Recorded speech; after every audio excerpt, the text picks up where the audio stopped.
Greetings, this is Phi. I generated a new set of images from our polynumber project.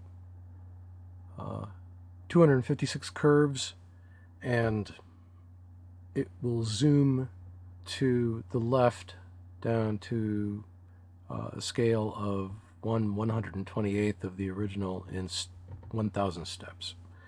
So rather than talk about it, why don't I just show it? So put your seatbelt on. And put your seatbelt on. Here we go. Here we go. All right, 256 curves, and as soon as all the curves are built, we will begin to scale the image.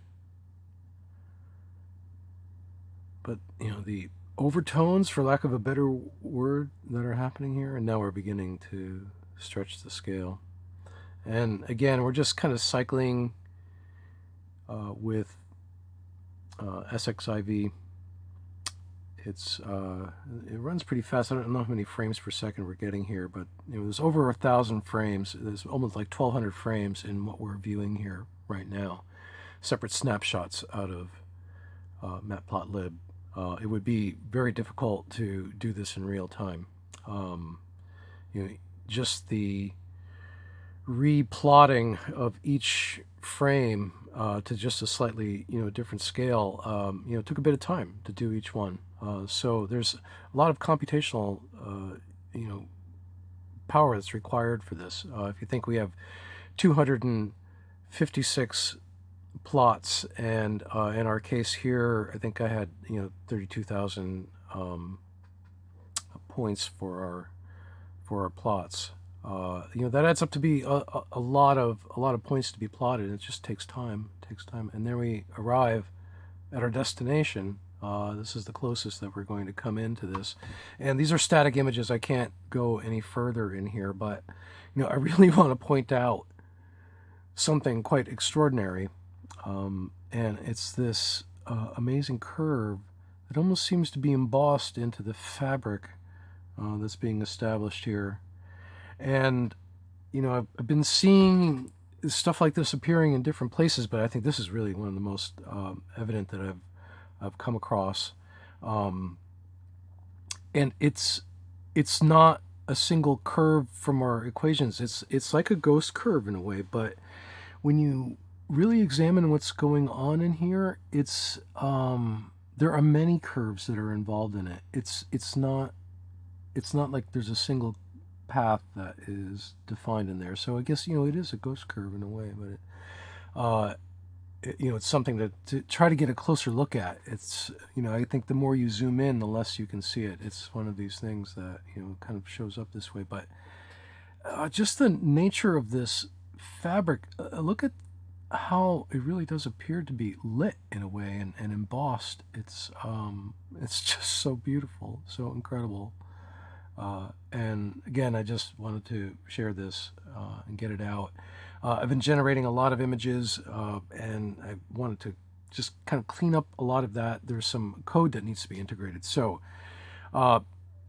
Federico's presented a function for us to begin to assess more of the intersection points in our figure. So I'm looking forward to getting that integrated. And I have a new friend. His name is Saad, and he's of the Mathing channel, and he's been doing incredible math education videos, and we've become friends. And he's just written a SymPy based 5 points to a conic function, and I can't wait that once we start getting some points to look at, that we can run them through that and generate equations and maybe see what these things are, really figure them out.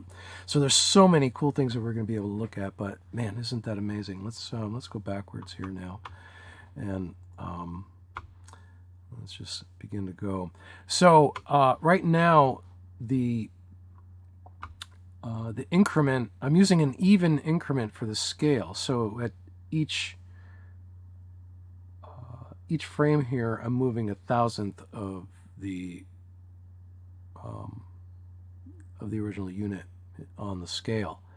And so the initial scaling is very slow, or like when we're looking at the full image here, it's very slow because that's such a small portion of the overall figure, and it speeds up really where we're starting to see a lot of detail towards the end. So I'm going to figure out some kind of logarithmic scale or some other kind of scale that will allow us to, start a bit more quickly and get through some of this, more boring stuff. And then, well, it's not boring. It's quite beautiful, but it's kind of densely packed and it's not quite as revealing. But when we get down to the area where we're getting closer to the end and we're more zoomed in, we'll be able to slow down and really, allow some things to happen on that. So it's pretty cool. And we're going to go all the way back and look at what's happening there. You may have to watch this a couple of times. Maybe I'll just put this on a loop. Wouldn't that be great? Anyway, and there we are. Okay, this is Phi. More to come. Out.